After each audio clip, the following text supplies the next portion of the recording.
Okay, jom ikut aku hantar order dekat PPR Taman Wahyu 2.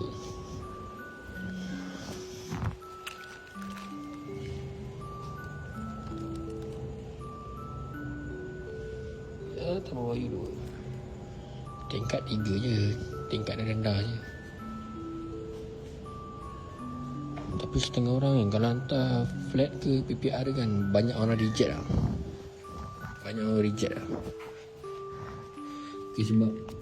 Sebab buang masa kan hantar ni atas ni kan. Setengah rider lah, tak semua rider. Ada yang okey hantar je lah, ada order hantar. Kalau macam aku ada order, kau hantar mana nombor dia man.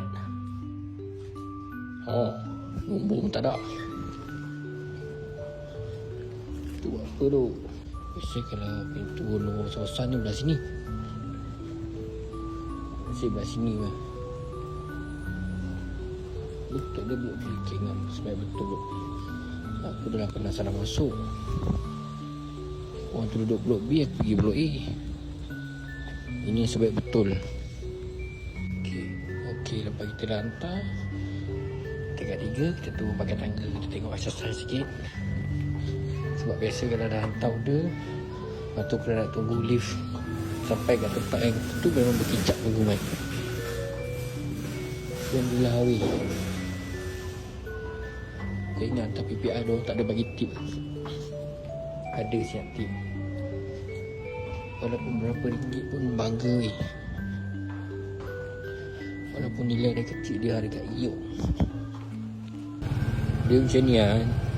Kita kan sebagai rider kan, siapa yang rider tu kan, kalau dapat tip daripada customer kan, walaupun sikit ke kan, apa, rasa happy dia, penat pun boleh hilang.